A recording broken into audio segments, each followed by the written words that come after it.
ओम शांति। आज हम मधुर ईश्वरी महावाक्य साकार मुरली सुनेंगे 31/1/2023 की। आज बाबा कह रहे हैं कि बाबा आप बच्चों को क्या देते हैं? बुद्धि की सीढ़ी, है ना। बहुत सुंदर एक नई पॉइंट है। तो बुद्धि की सीढ़ी देते हैं, तो जितना याद करेंगे बाबा कहते उतनी सीढ़ी चढ़ते जाएंगे, है ना। क्योंकि हम सभी की जो बुद्धि है दिव्य बन गई है, और दिव्य बुद्धि होने के कारण ही हम बाबा को याद करते हैं। तो बाबा ने कहा कि मैंने तो सीढ़ी दे दिया है, अब चढ़ो या ना चढ़ो, बाबा कहते तुम्हारा काम है ना। तो जितना बाबा को याद करेंगे उतने हम ऊंची सीढ़ी चढ़ते हुए अपनी मंजिल पर पहुंच सकेंगे। अगर याद नहीं करेंगे तो बाबा कहते ऊंची मंजिल पर नहीं पहुंच पाएंगे, फिर जितना सुख मिलना चाहिए वो सुख भी नहीं मिलेगा। फिर बाबा ने एक बात और याद दिलाया, जो हमेशा बाबा याद दिलाते हैं, कि भोजन बनाते समय भी एक बाबा को याद करो, है ना। कई लोगों को याद बाबा की नहीं आती है, तो बाबा ने उनको कहा कि आप भोजन बनाते समय आपका जो बच्चा है, पति आपको याद आ सकता है, तो शिव बाबा क्यों नहीं याद आ सकता, है ना। अगर पति और बच्चे की याद में भोजन बनाएंगे तो भोजन में तो शक्ति होगी ही नहीं, है ना, और बाबा भी स्वीकार नहीं करेगा। लेकिन शिव बाबा की याद में बनाएंगे तो पूरा भोजन एक प्रसाद का रूप ले लेगा, और उस भोजन में बहुत ताकत होगी, जो मन बुद्धि को बदलने वाली होगी, है ना, आत्मा को ताकत देने वाली होगी। इसलिए बाबा हमेशा कहते हैं कि भोजन बनाते हुए मुझे क्या करो, याद करो। साथ ही बाबा ने कहा कि जो अभी एक चीज़ आप बच्चों को याद रखना है, कि अटेंशन और चेकिंग, दो बातें बाबा ने हमें याद दिलाया कि ये अटेंशन और चेकिंग जो विधि, ऐसी विधि है जिसके द्वारा आप व्यर्थ के जो खाते हैं, व्यर्थ का जो संकल्प है, बोल है, कर्म है, जिसमें आप बच्चे बहुत टाइम वेस्ट करते हो, है ना, आप बहुत जो है अपने अपने को घाटा में डालते हो। तो बाबा कहते इस पे अगर आप अटेंशन देते हो तो क्या होगा, तो आप व्यर्थ का खाता जो है आपका समाप्त हो जाएगा।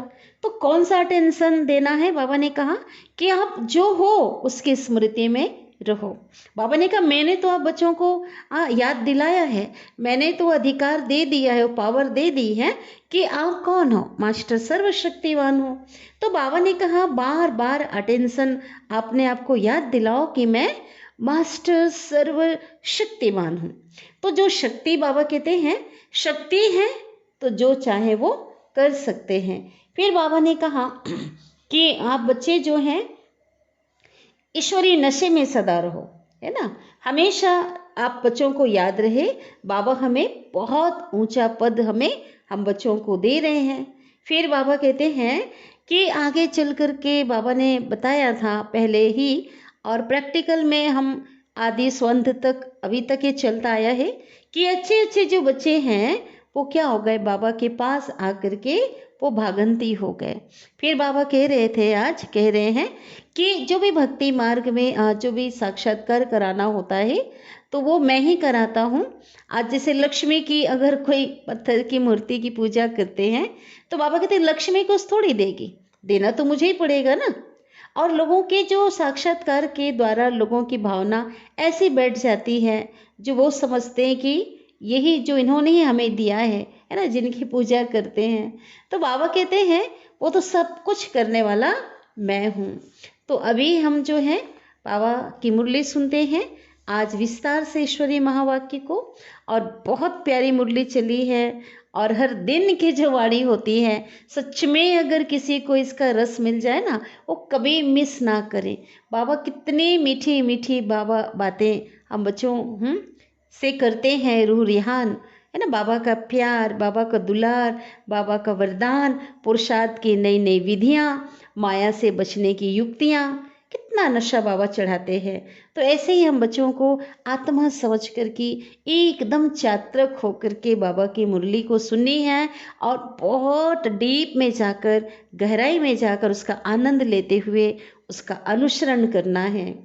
तो आज की मुरली का सार है, मीठे बाबा कहते हैं मीठे बच्चे तुम हो मोस्ट लकी बच्चे, बहुत भाग्यशाली, क्योंकि तुम्हारे सम्मुख स्वयं बाप है। परमात्मा भगवान हमारा जो पिता है हमारे सामने है और वह तुम्हें सुना रहे हैं ना। इस बात का बहुत नशा होना चाहिए, है ना। अपने भाग्य पे नाज होना चाहिए कि कोई मनुष्य, कोई गुरु हमें नहीं सुना रहे हैं, स्वयं भगवान जो मेरा पिता है वो हमें सुना रहे हैं।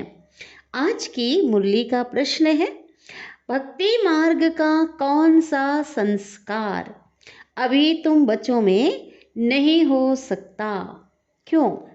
जो पक्के ज्ञानी बच्चे हैं, ठीक है, तो ज्ञान स्वरूप जो आत्माएं हैं, तो उनमें कौन सा संस्कार नहीं हो सकता?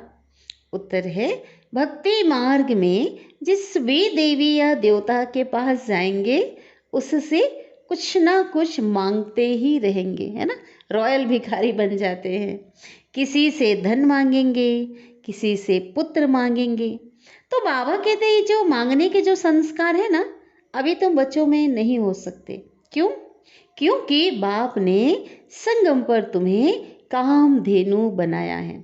कामधेनु बनाया अर्थात तुम बाप समान सबकी मनोकामनाएं पूर्ण करने वाली हो, है ना। बाबा से लेके देने वाले हैं ना श्रीमत पर।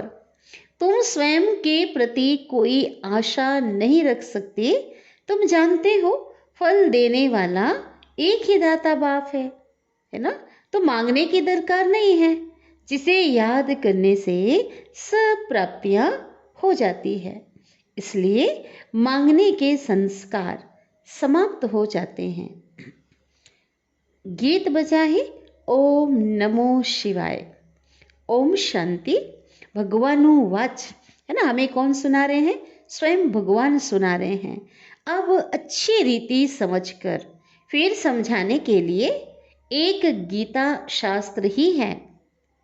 शास्त्र तो बनाया है मनुष्यों ने, परंतु राजयोग मनुष्य नहीं सिखाते। तो शिव बाबा कहते हैं, मैंने ही 5000 वर्ष पहले भी तुम भारतवासी सिकिलिधे बच्चों को राजयोग सिखाया था। सिकिलिधे का अर्थ तो समझाया है ना। क्या समझाया बाबा ने? बिछड़े हुए। कितने समय से बिछड़े हुए? 5000 वर्ष से बिछड़े हुए। तुम ही पूरे 84 जन्म लेकर के फिर आए मिले हो, है ना। जब से सतयुग में आए, परम धाम से जो बाबा से हम बिछड़े हुए थे, अभी आकर के मिलते हैं। तो बाबा कहते 5000 वर्ष पहले भी तुम मिले थे और तुम आकर के ब्रह्मा अमुक वंशावली अर्थात ब्राह्मण ब्राह्मणी बने थे। बाप डायरेक्ट बोलते हैं, वह गीता पाठी आदि यह बातें नहीं करेंगे, है ना। उनको तो पता ही नहीं है। बाप तो, है ना, परमात्मा जो पिता है डायरेक्ट समझा कर गए थे। फिर भक्ति मार्ग से शास्त्र बनाते हैं, है ना। बाबा की जो बातें हैं, बाबा की जो ज्ञान की बातें हैं, उसमें मनमत परमत मिक्स कर देते ना। रोचक जो है दंत कथाएं बना दी हैं, कहानियां बना दी हैं। तो बाबा कहते हैं, बच्चे, बाबा कहते अब ड्रामा पूरा होता है, फिर बाप आया है। कहते हैं बच्चों को, कौन से बच्चे? बाबा कहते हैं बच्चों को, कौन से बच्चे? हाँ, कहते खास तुम और आम सारी दुनिया, है ना। खास कौन से? हम जो सनातन धर्म की आत्माएं हैं, जो 84 जन्म लेने वाली आत्माएं, शुरू से लेने वाली आत्माएं, हाँ, वो खास है। अभी तो तुम सम्मुख हो ना, तुमको बैठ बाबा ने अपना परिचय दिया है और यह राजयोग तुमको और कोई भी सिखला ना सके। बाप ने ही, है ना, शिव बाबा ने ही पहले योग सिखलाया था। कौन सा योग? राजयोग, है ना। 5000 वर्ष पहले सिखलाया था, अब सिखला रहे हैं, है ना। जिसके आधार से जो सिखलाया था, हमने प्रारब्ध को प्राप्त किया था और अभी सिखला रहे हैं, जिससे तुम फिर राजाओं का राजा बनेंगे और कोई स्वर्ग का मालिक, बाबा कहते मेरे सिवाय कोई बना ना सके। मैं तुम्हारा बाप आया हूँ। देखो, दुनिया में किसी को भी कोई इतनी फलक से कोई बोल सकता है क्या?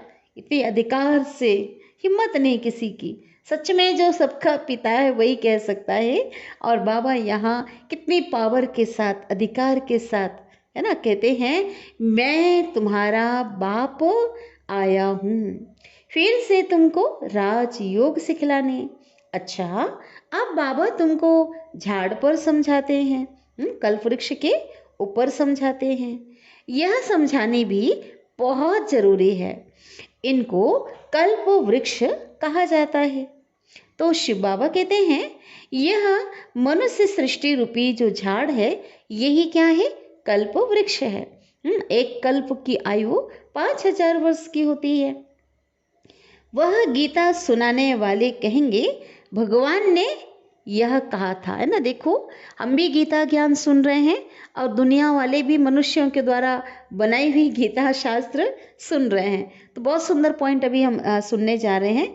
वो क्या कहेंगे, वो जो गीता सुनाने वाले जो मनुष्य है ना, वो क्या कहेंगे कि भगवान ने यह कहा था आ जाएगा, पास्ट की बात हो गई है ना।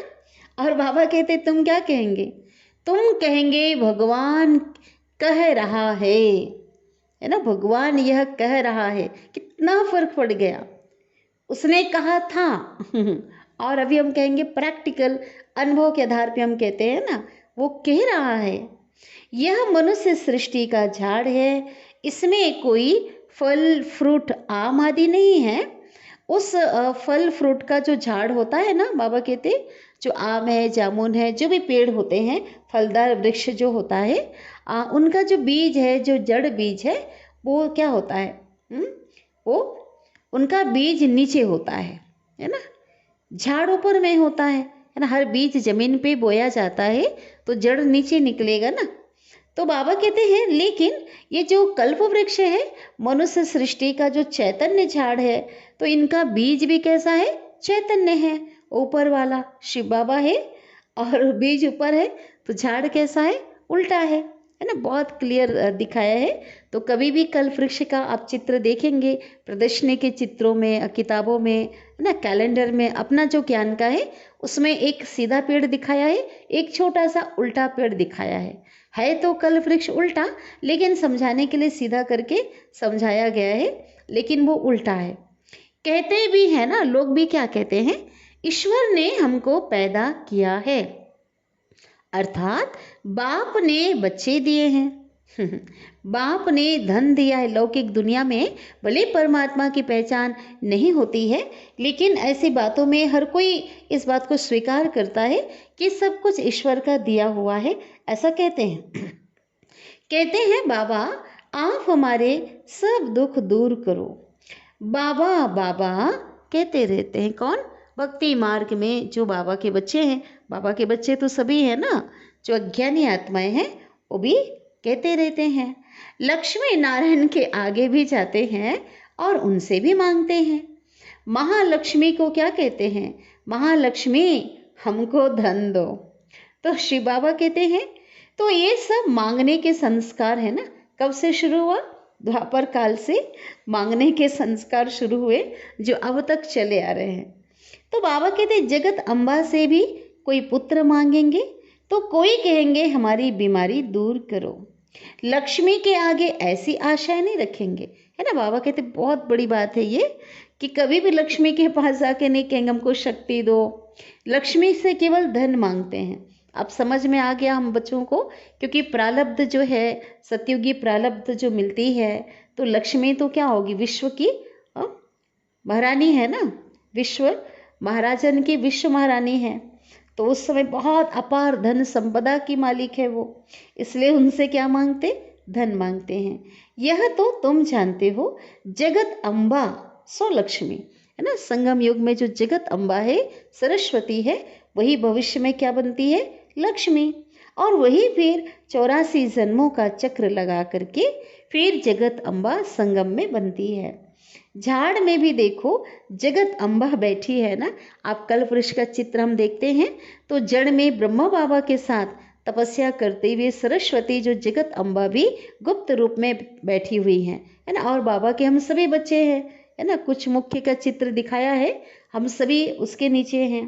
तो बाबा कहते हैं संगम पर फाउंडेशन लगा रहे हो। नींव जो कहाँ से बन रहा है, इस नई दुनिया की जो नींव है वो संगम पर लगा रहे हैं। कामधेनु के तुम बच्चे हो, सबकी मनोकामनाएं तुम पूर्ण करने वाले हो। तुम भारत माता शक्ति सेना हो, है ना। माताओं की संख्या तो बहुत ज़्यादा थी ना शुरू से, अभी भी है। और इसमें पांडव भी हैं, है ना। शरीर से आत्मा तो सब सेम है, लेकिन शरीर से जो मेल शरीर में है, हाँ, पुरुष जो तन में है, तो पांडव भी, बाबा कहते इस सेना में पांडव भी हैं। शिव बाबा कहते हैं बच्चों को समझाया गया है कि याद एक बाप को ही करना है, क्योंकि देने वाला एक ही बाप है ना, परम पिता परमात्मा। भल किसकी भी भक्ति करो, बाबा कहते चाहे किसकी भी भक्ति करो, तो हाँ, किसको भी याद करो भक्ति मार्ग में। कोई देवी देवताएं हैं, कृष्ण को याद करो, राम को याद करो, लक्ष्मी नारायण को याद करो, देवियों को याद करो, A to Z जिसको भी याद करो, परंतु फल देने वाला फिर भी दाता जो भगवान है वही एक है ना, और वही सब कुछ देता है। भक्ति मार्ग में तुम श्री नारायण की, श्री कृष्ण की पूजा करते हो, कृष्ण को झूला भी झुलाते हो, प्यार करते हो। उनसे तुम क्या मांगेंगे, बाबा कहते तुम चाहते हो हम उनकी राजधानी में आए, अथवा हमको श्री कृष्ण जैसा बच्चा मिले, कोई कहते हैं पति मिले। गाते भी है ना, भजो राधे गोविंद चलो वृंदावन। तो बाबा कहते हैं जहाँ राज्य भाग्य करते थे वो तो बैकुंठ है ना, बैकुंठ में उस समय कोई भी अप्राप्ति नहीं होती। इतनी भरमार होगी सभी चीज़ों की, अप्राप्ति कहते हैं ना, गायन क्या है स्वर्ग के लिए, अप्राप्त नहीं कोई वस्तु, कहाँ देवताओं के खजाने में। तो बाबा कहते उस समय ऐसे कोई भी चीज़ की कमी नहीं होती, अप्राप्ति नहीं होती, जिसके लिए संकल्प करना पड़े कि हमको ये चीज़ चाहिए। माना हर चीज़ भरपूर, हर चीज़ों से भरपूर होते हैं। तो बाबा कहते हैं श्री कृष्ण के राज्य को तो याद सभी बहुत करते हैं। भारत में जब श्री कृष्ण का राज्य था उस समय और कोई राज्य नहीं था। कृष्ण का राज्य अर्थात नारायण का राज्य है ना, क्योंकि कृष्ण की आत्मा ही गद्दी पर बैठती है बड़े होकर के। अब बाबा आए हैं, कहते हैं चलो कृष्णपुरी में चल करके श्री कृष्ण की पत्नी बनो या राधे का पति बनो, है ना। लोगों के अंदर भावना यही बैठा हुआ है ना, इसलिए बाबा उसी हिसाब से समझाते हैं, क्योंकि बाबा ने तो क्लियर हम बच्चों को कर दिया है कि कृष्ण की ना कोई पत्नी होती है ना राधे का कोई पति होता है, लेकिन लोगों के अंदर ऐसी भावना बैठी हुई है ना, इसलिए बाबा कहते हैं उसी हिसाब से बाबा समझाते हैं। बात तो एक है, बाबा कहते हैं, है ना, कि श्री कृष्ण की पत्नी बनो या राधे का पति बनो, लेकिन वहाँ विष नहीं मिलेगा, क्योंकि वह है ही संपूर्ण निर्विकारी दुनिया। अभी तुम स्टूडेंट हो, पढ़ रहे हो नर से नारायण और बैगर से प्रिंस बनने के लिए। यहाँ भल कोई करोड़पति भी है, 50 करोड़ है, लेकिन तुम्हारी भेंट में वह गरीब है ना। उस समय साकार मुरली सुन रहे थे, उस समय 50 करोड़ माना बहुत ज़्यादा होता था। अभी भी कितने करोड़ अरब भी होंगे ना किसी के पास, अरब खरब जितने भी हैं। हाँ, तो बाबा कहते लेकिन तुम्हारी भेंट में क्या है, हमें जो प्राप्त अभी हुआ है उसकी भेंट में वो गरीब है। क्यों? क्योंकि बाबा कहते उनका जो विनाशी धन है ना, जिसका उनको अहंकार है ना, तो वो सब धन मिट्टी में मिल जाना है। कुछ भी साथ नहीं चलेगा, है ना, खाली हाथ जाएंगे, क्योंकि उसका उपयोग भी नहीं हुआ। विनाश काल, अचानक विनाश आएगा, विनाश काल के में क्या होगा, भूकंप आएगा, लड़ाई छिड़ जाएगी, जो कुछ भी आपदाएं आएंगी तो सब कुछ यहीं पे मिट्टी में मिल जाएगा, नष्ट हो जाएगा और सभी खाली हाथ जाएंगे। लेकिन बाबा क्या कहते, तुम तो हाथ भरपूर करके भरतू करके जाते हो, है ना। अभी हम पुरुषार्थ करते हैं और हमारे हाथ भरपूर करके, अर्थात अपनी प्रारब्ध बनाकर हम जाते हैं यहाँ से ना, तो खाली हाथ उसको नहीं कहेंगे। सो भी कब तक के लिए, 21 जन्मों के लिए। अभी तुम राजयोग सीख रहे हो, फिर सतयुग में आकर के राज्य करेंगे। तुम पुनः पुनः जन्म लेते वर्णों में आते रहते हो। कौन से वर्ण? पहले देवता वर्ण, फिर पुनः जन्म लेते लेते फिर क्षत्रिय में आ गए, फिर वैश्य में, द्वापर में, फिर कलयुग में शूद्र बन जाते हैं। तो बाबा कहते हैं सतयुग में है 16 कला, फिर त्रेता में है 14 कला, फिर द्वापर में है 8 कला और कलयुग में कलाहीन। तो बाबा कहते हैं जैसे 14 कला जो है पूरा होता है, उसके बाद जैसे द्वापर काल की शुरुआत होती है, फिर भक्ति मार्ग शुरू हो जाता है। कब से? द्वापर से। फिर धर्म पिताओं का आना भी शुरू होता है। पहले इब्राहिम आते हैं 2500 वर्ष के बाद, फिर उसके 250 वर्ष के बाद बुद्ध आते हैं, फिर उसके 250 वर्ष बाद क्राइस्ट आते हैं। तो क्राइस्ट के 3000 वर्ष पहले देवी देवताओं का राज्य था। एकदम क्लियर हिसाब हो जाता है। अब सारा झाड़ है ना, जो कल्प वृक्ष है, मनुष्य सृष्टि रूपी जो झाड़ है, बाबा कहते हैं उसका जो जड़ है ना सड़ चुका है। जड़ीभूत अवस्था को पाया हुआ है। अभी तुम कल्प वृक्ष के नीचे संगम युग में बैठे हो। इसको कहा जाता है कल्प का संगम, अथवा कलयुग और सतयुग का संगम है ना। दोनों के बीच को मिलाने की जो कड़ी है, दोनों के बीच का छोटा सा एक समय है ना, वो कौन सा है? संगम है ना। कौन सा संगम? पुरुषोत्तम संगम युग। सतयुग के बाद त्रेता, फिर त्रेता के बाद द्वापर और कलयुग का संगम। ठीक है। कलयुग के बाद फिर सतयुग जरूर आएगा। तो बाबा कहते हैं हर युग के बीच में जो एक संगम आ रहा है, सतयुग और त्रेता के बीच एक संगम है, फिर त्रेता और द्वापर के बीच एक संगम है, और द्वापर और कलयुग के बीच एक संगम है, और कलयुग के और सतयुग के बीच जो संगम है ना, तो इसका महत्व है। और क्योंकि इसी संगम में बाबा कहते बाबा आते हैं है ना, उन्होंने कल्प अक्षर बदल करके युगे युगे लिख दिया है। तो कल्प, हर युग में बाबा तो नहीं आते। तो बाबा कहते हैं मैं है ना, युगे युगे की जगह क्या होना चाहिए? कल्प कल्प होना चाहिए। तो बाबा कहते हैं कि मैं निराकार परमपिता परमात्मा ज्ञान का सागर हूँ। भारत में ही शिव जयंती मनाई जाती है ना, क्योंकि मैं भारत में आता हूँ। तो बाबा कहते श्री कृष्ण तो ये ज्ञान दे ना सके। क्यों नहीं दे सके? क्योंकि उनको तो पता ही नहीं है ना। बाबा कहते हो तो राजकुमार है, स्वर्ग का प्रिंस है, वो ज्ञान का सागर तो है नहीं जो ज्ञान दे, वो बच्चा है। ज्ञान का सागर तो शिव बाबा है। तुम कहते हो हम स्वर्ग में श्री कृष्ण के साथ मिलेंगे। तो शिव बाबा कहते हैं भक्ति में श्री कृष्ण का जो साक्षात्कार होता है वो मैं तुमको कराता हूँ। कृष्ण जयंती पर माना जन्माष्टमी में बहुत प्रेम से उनको झूला झुलाते हैं ना, उसकी तस्वीर होती है, मूर्ति होती है, उसको झूला झुलाते, पूजा करते हैं उनको, जैसे सच सच श्री कृष्ण दिखाई पड़ता है।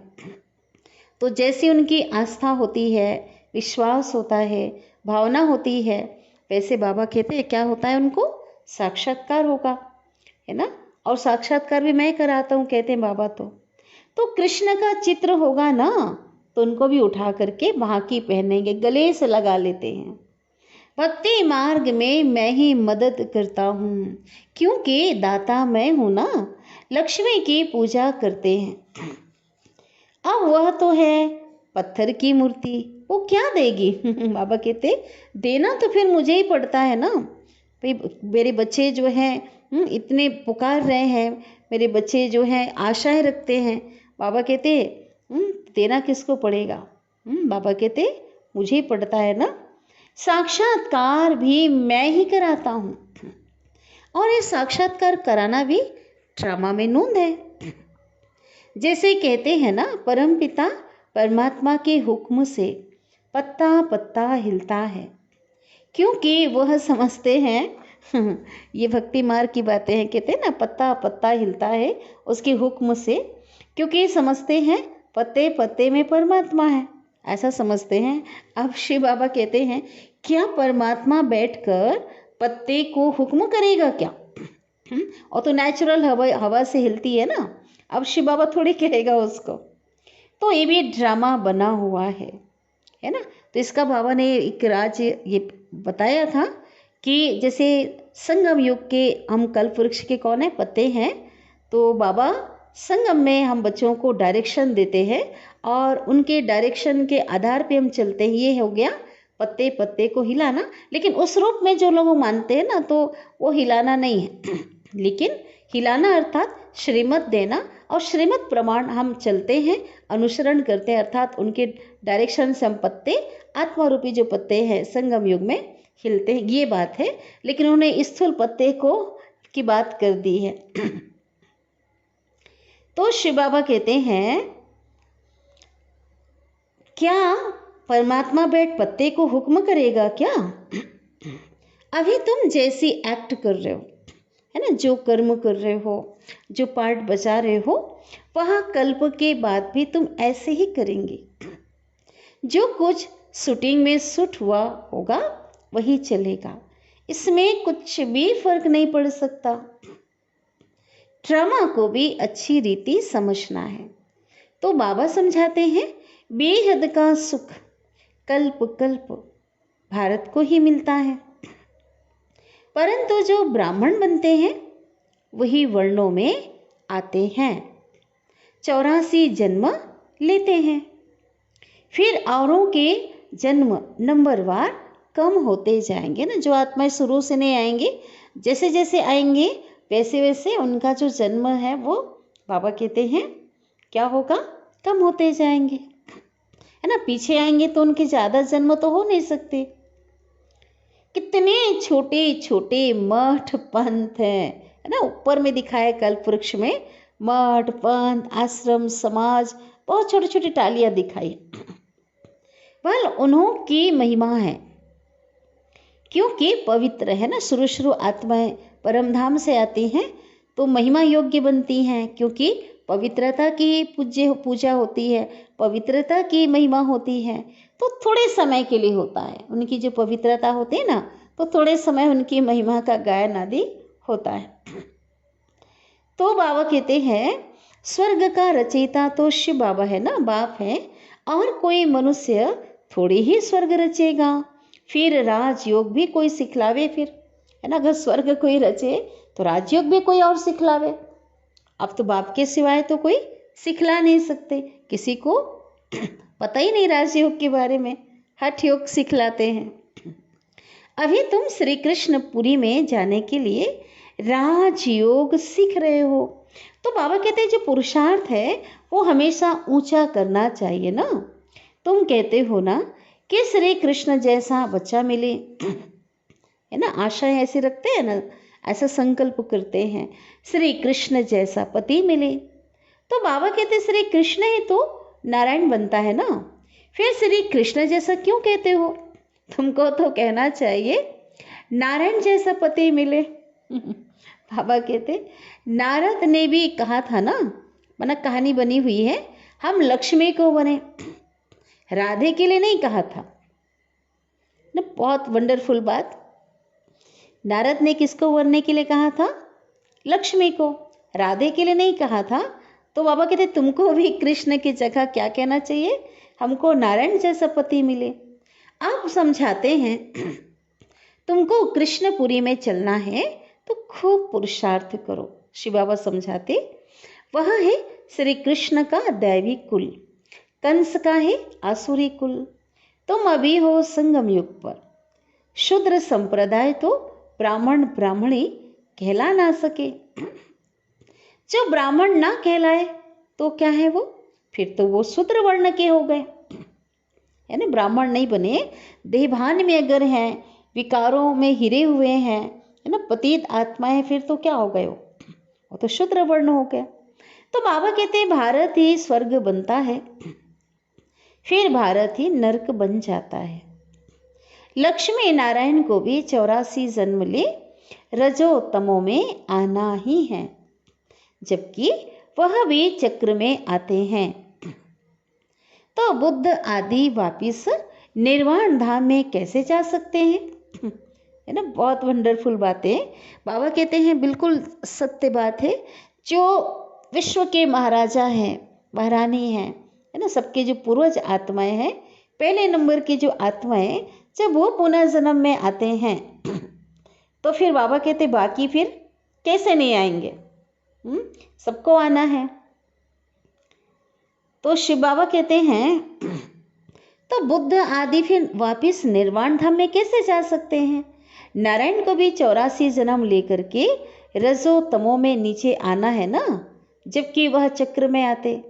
तो बाबा कहते इसलिए कोई भी वहाँ नहीं जाता है। सभी जितने भी आत्माएं, धर्म पिताएं हैं, जो भी हैं, सबको इस चक्र में आना पड़ता है। माना इस स्टेजेस में नीचे उतरना पड़ता है। सतो रजो तमो जो स्टेज है ना, रजो तमो में आना पड़ता है। कोई तो कह देते हैं कृष्ण सर्वव्यापी है, जिधर देखो कृष्ण ही कृष्ण है। और राम के जो भक्त हैं वो क्या कहेंगे? राम सर्वव्यापी है। और राम को जो मानने वाले होंगे ना विशेष, वो कृष्ण को नहीं मानेंगे। बाबा के पास साकार में बाबा के पास एक राधा पंथी आया था। वो कहता था राधे ही राधे, राधे हाजिरा हजूर है। और कहता था तेरे में मेरे में राधे ही राधे है। गणेश का पुजारी कहेगा तेरे में मेरे में गणेश ही गणेश हैं। हे कृष्ण क्या कहते हैं? कृष्ण क्या कहते हैं? कृष्ण कहते हैं क्राइस्ट जो है ना, वो गॉड का सन था, सन है, बच्चा है। अरे क्राइस्ट सन था, गॉड का बच्चा था, बेटा था, पुत्र था, तो तुम किसके सन हो? तुम किसके बच्चे हो? है ना, जो लोग ऐसा कहते हैं उनको बाबा के तुम किसके, माना जो मनुष्य जो है बाकी वो किसके बच्चे हो? है ना, सभी लोग। बहुत सुंदर, फिर से देखो हम सुनते हैं। क्रिश्चियन क्या कहते हैं कि क्राइस्ट गॉड का बच्चा है। तो फिर क्राइस्ट उन्हीं को कहते हैं, क्रिश्चियन लोगों को, अरे क्राइस्ट सन था, किसका? गॉड का बेटा था, तो तुम किसके सन? भाई तुम भी तो उस गॉड के हो ना। अनेक मत मतांतर है, रास्ता कोई को भी मिलता नहीं, सिर्फ माथा टेकते भटकते रहते हैं। मुक्ति और जीवन मुक्ति भगवान ही देंगे ना, उनसे हम क्या मांगें? कोई को पता नहीं है। बाप को ना जानने के कारण निधन के बन गए हैं। फिर धनी आकर, धनी कौन है? शिव बाबा आकर के धन का बनाते हैं। मनुष्य तो देखो कितने धक्के खाते हैं, समझते हैं भक्ति से भगवान मिलेगा। और भगवान क्या कहते हैं? मैं आता ही हूँ अपने समय पर, भले कोई मुझे कितना भी पुकारे, लेकिन मैं संगम युग पर अपने टाइम पर आता हूँ। एक ही बार भारत को स्वर्ग बना करके सबको शांति में भेज देता हूँ। फिर नंबरवार अपने अपने समय पर फिर सभी आत्माएं फिर से पाठ बजाने आती है ना, सृष्टि रंगमंच में। तो जो देवी देवता थे वह भी सब आत्माएं बैठी हुई हैं। कहाँ बैठी हुई हैं? बाबा के पास, संगम युग में, है ना। विश्व में वो आत्माएं फिर से पढ़ाई कर रहे हैं ना, बाबा से अपना राज्य भाग ले रहे हैं। इन बातों को तो हम जानते नहीं थे, है ना। हम कहते थे कोई और होंगे देवी देवताएं, लेकिन हमें जो है कितना नशा चढ़ना चाहिए कि वो देवी देवताएं जो थे वो बाबा के सामने बैठे थे, वो हम ही थे। अभी तो देवी देवता धर्म है ही नहीं, सब अपने को हिंदू कहलाने लग पड़े हैं। बाबा कहते सब हिंदू कहलाने लग पड़े हैं। ड्रामा अनुसार फिर भी ऐसा होगा, जो कुछ हो चुका है वह फिर से क्या होगा? रिपीट होगा। फिर ऐसे हम चक्र में आएंगे ना, सेम होगा ना, सब कुछ एक्यूरेट होगा। फिर इतने जन्म लेंगे।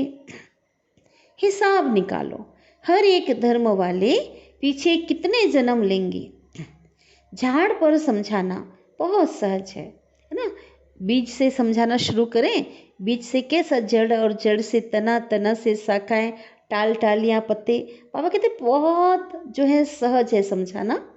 आप ही मनुष्यों को टच होगा कि कोई की प्रेरणा से यह विनाश ज्वाला की तैयारी हो रही है।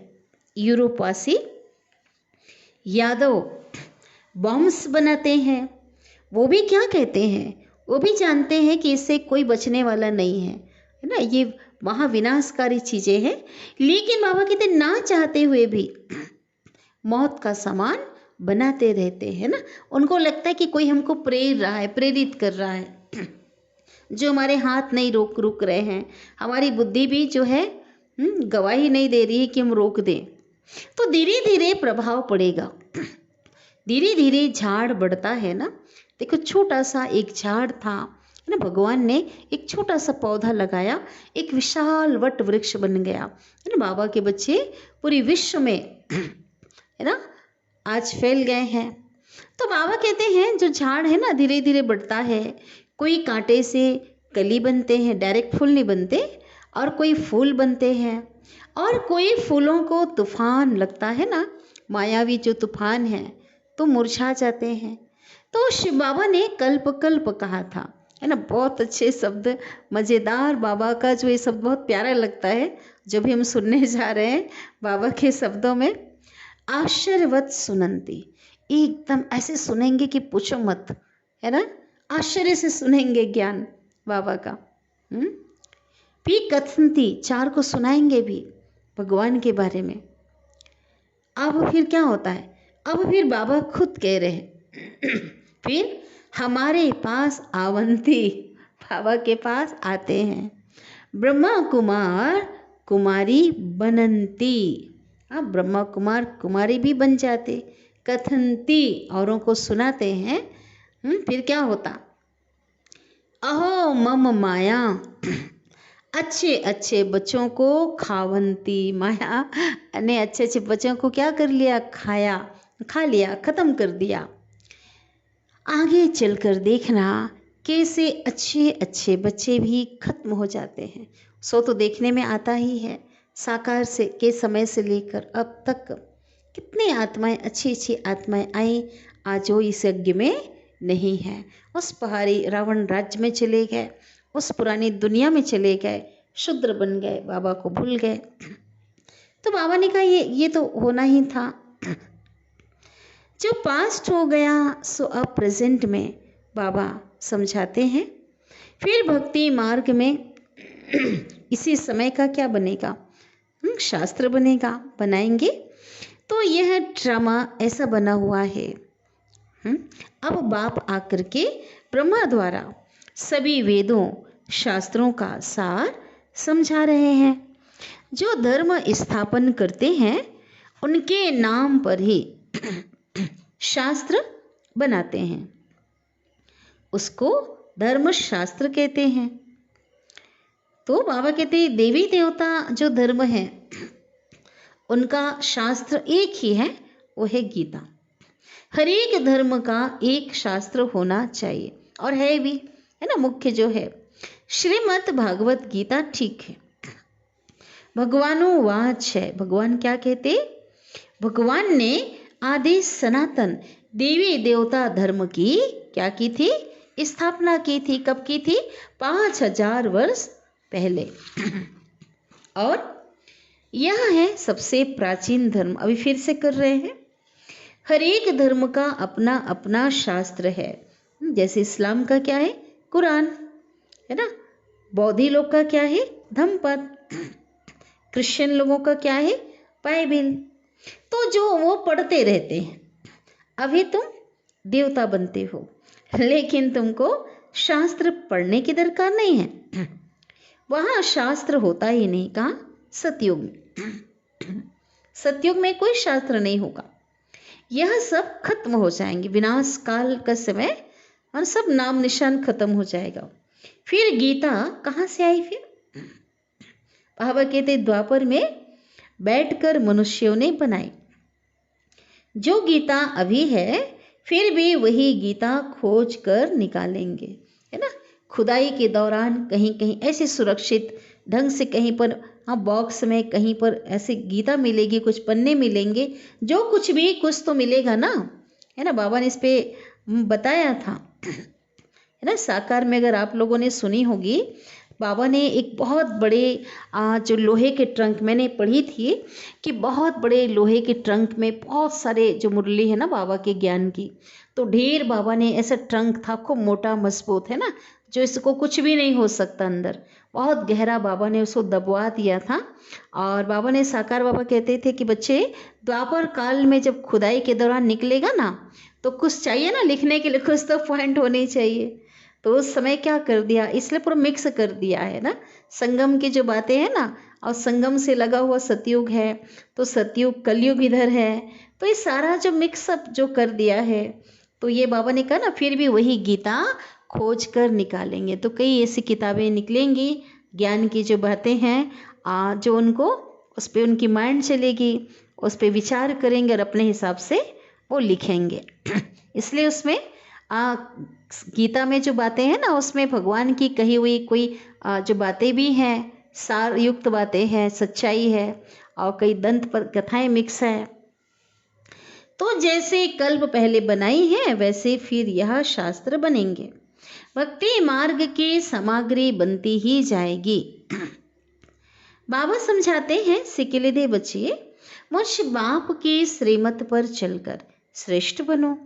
तुम अभी संगम युग पर राजयोग सीख रहे हो, जबकि कलयुग को सतयुग बनाना है। उन्होंने कल्प की आयु लंबी बताए सभी को घोर अंधियारे में डाल दिया है। किसने? जो भी द्वापर काल के जो साधु सन्यासी जो कोई भी थे विद्वान, उन्होंने क्या कर दिया, कल्प की आयु को लाखों वर्ष बता दिया। मनुष्य तो मूंझे हुए हैं, उलझे हुए हैं। ड्रामा अनुसार तुम बच्चों को ही बेहद के बाप से वर्षा लेना है ना। वर्षा हर एक को नहीं मिलेगा। कौन सा वर्षा? जीवन मुक्ति की जो वर्षा की बात चल रही है, सत्युगी दुनिया की वर्षे की बात है। बाबा ने बहुत युक्तियां बताई है ना, याद करने का। सिर्फ बाबा को याद करो, चार्ट रखो, हिसाब रखो लिख करके। भोजन बनाते समय भी बाबा को याद करो। भोजन बनाते समय अगर कोई कहता बाबा हम भोजन बनाते समय हम भूल जाते हैं, आपकी याद कायम नहीं रहती है, ऐसों के लिए बाबा कहते हैं भोजन बनाने के समय पति बच्चा जब याद पड़ता है, तो जब पति बच्चा याद पड़ता है तो शिव बाबा क्यों नहीं याद पड़ सकता? यह तुम्हारा काम है ना, याद करना। बाबा ने बुद्धि की, बाबा कहते बाबा बुद्धि की सीढ़ी देते हैं। नई पॉइंट है ना, बहुत अच्छी पॉइंट है। बुद्धि की सीढ़ी, कैसी बुद्धि? तुच्छ बुद्धि से अब कैसी बुद्धि बन गई है ना, दिव्य बुद्धि, श्रेष्ठ बुद्धि। तो बाबा कहते फिर चढ़ो ना चढ़ो, ये तुम्हारा काम है। चढ़ने के लिए भगवान ने सीढ़ी दिया, लेकिन चढ़ना तो खुद को पड़ेगा ना, पुरुषार्थ तो खुद को करना पड़ेगा ना। प्रारब्ध बाबा को थोड़ी लेना है, प्रारब्ध तो हमको लेनी है। तो बाबा कहते जितना याद करेंगे उतनी सीढ़ी चढ़ते जाएंगे, आगे की ओर सीढ़ी क्या होगा, बढ़ते जाएंगे। नहीं तो इतना सुख नहीं मिलेगा, माना फिर तो चढ़ नहीं सकेंगे ना, फिर नीचे आ जाएंगे। अच्छा, याद प्यार बाबा से ले लेते हैं। मीठे मीठे सिकिलिदे अर्थात 5000 वर्ष के बाद फिर से आए हुए मिले हुए बच्चों को नंबरवार पुरुषार्थ अनुसार, आज बाबा ने नंबरवार दे दिया, एक जैसे नहीं दिया। माता पिता बाप दादा का याद प्यार और गुड मॉर्निंग। मीठे मीठे रूहानी बाप का रूहानी बच्चों को नमस्ते। और हम रूहानी बच्चों की रूहानी माता पिता बाप दादा को याद प्यार, गुड मॉर्निंग और नमस्ते। शुक्रिया बाबा, शुक्रिया आपका दिल से पद्मा पदम गुणा शुक्रिया। अब है धारणा के लिए मुख्य सार। पहली पॉइंट है, कृष्णपुरी में चलने के लिए पुरुषार्थ बहुत अच्छा करना है। शूद्रपन के संस्कारों को परिवर्तन कर पक्का ब्राह्मण बनना है। बुद्धि बल से याद की सीढ़ी पर चढ़ना है। सीढ़ी चढ़ने से ही अपार सुख का अनुभव होगा। ठीक है, और सीढ़ी अगर याद नहीं करेंगे तो क्या होगा, सुख मिलेगा ही नहीं।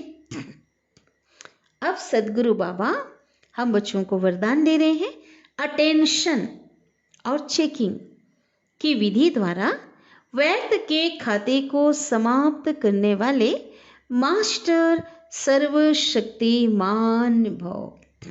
बाबा ने विधि तो बता दी है, कहते ना बिना विधि की सिद्धि नहीं मिल सकती। तो व्यर्थ के खाते को समाप्त करने की विधि बाबा ने बताई है, और उस विधि को हम यूज करेंगे तो सच में व्यर्थ का जो खाता है खत्म हो, समर्थ का खाता क्या होगा बन जाएगा। तो विस्तार है, ब्राह्मण जीवन में व्यर्थ संकल्प, व्यर्थ बोल, व्यर्थ कर्म, बहुत समय व्यर्थ गंवा देते हैं, है ना। ये इससे क्या होता है, समय भी व्यर्थ चला जाता है। इन बातों में जितनी कमाई करने चाहो फिर उतनी कर नहीं सकते। व्यर्थ का जो खाता होता है ना, वो समर्थ बनने नहीं देता। इसलिए सदा इस स्मृति में रहो। बाबा ने अंडरलाइन कराया कौन सी स्मृति में रहने के लिए बाबा बता रहे हैं, जिसे हम बार बार भूल करके या तो कमज़ोर समझ लेते हैं या साधारण समझ लेते हैं, है ना। भगवान ने जो कहा उस पर हम विश्वास तो करें, स्वीकार करें। क्या, मैं मास्टर सर्वशक्तिमान हूँ। शक्ति है तो जो चाहे वो कर सकते हैं, सिर्फ बार बार अटेंशन दो। जैसे क्लास के समय व अमृत वेले की याद के समय अटेंशन देते हो, ऐसे ही बीच बीच में भी अटेंशन और चेकिंग की विधि अपना लो, है ना। विशेष अमृत वेले समय क्या कि नींद ना आए, अलबेलापन ना आए, है ना। अलर्ट होकर बैठते हैं, अटेंशन देते हैं ना। तो बाबा कहते हैं ऐसे बीच बीच में कौन सा अटेंशन देना है, अटेंशन और चेकिंग की विधि अपना लो, तो व्यर्थ का जो खाता है वो समाप्त हो जाएगा। स्लोगन है, राज ऋषि बनना है तो ब्राह्मण आत्माओं की दुआओं से अपनी स्थिति को निर्विघ्न बनाओ, ना। दुआएं कब मिलेगी, ब्राह्मण आत्माओं की दुआएं कब मिलेगी, जब दिल से सेवा करेंगे और जब उनके प्रति शुभ भावना, शुभ कामना रखेंगे, उन्हें किसी प्रकार का दुख नहीं देंगे, है ना, बल्कि उनके सहयोगी बनेंगे, उनके मददगार बनेंगे, है ना। तो क्या होगा, उनकी दुआएं हमें मिलेंगी और ये दुआएं हमारे विघ्नों को क्या करेंगी समाप्त करेंगी, हमें निर्विघ्न बनाएंगी। अव्यक्त इशारे, जैसे जब कोई ऐसा दिन होता है तो चलते फिरते ट्रैफिक को भी रोककर 3 मिनट साइलेंस की प्रैक्टिस कराते हैं। सारे चलते हुए कार्य को स्टॉप कर लेते हैं।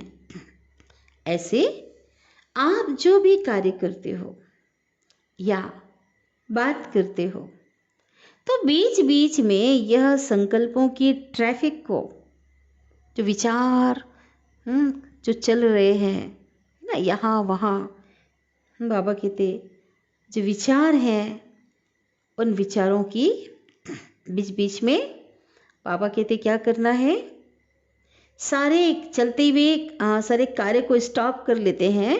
तो ऐसे बीच बीच में यह संकल्पों की ट्रैफिक को स्टॉप करने का अभ्यास करो। माना बाबा कहते साइलेंस में स्थित हो जाओ, है ना। सभी संकल्प जो यहाँ वहाँ जो आवागमन कर रहे हैं ना, आ जा रहे हैं, वो स्टॉप हो जाए, एक पॉइंट पे, एक बिंदु पे स्थिर हो जाए। तो ये अभ्यास करना है। इसके लिए बाबा ने विधि बताया है ना, स्वमान की विधि बताया है, आशरीरी बनने के लिए कहा है, विस्तार को सार में लाने के लिए कहा है। तो बाबा कहते हैं 1 मिनट के लिए भी मन के संकल्पों को, चाहे शरीर द्वारा चलते हुए कर्म को बीच में रोक कर भी प्रैक्टिस करो तो संकल्प शक्तिशाली बन जाएंगे, है ना। जैसे बाबा ने कुछ हमें जो फिक्स किया है, ट्रैफिक ब्रेक का जो समय होता है ना, सुबह से शुरू होता है ना 3:30 बजे से 7 बजे सुबह, फिर है 7 के बाद 10:30 बजे, 10:30 के बाद फिर कब होता है 12 बजे, और 12 के बाद जो होता है शाम 5:30 बजे, फिर शाम 7:30 बजे, फिर रात्रि 9:30 बजे। तो ये जो मुकर्रर टाइम है, ये ट्रैफिक कंट्रोल जिसे हम कहते हैं।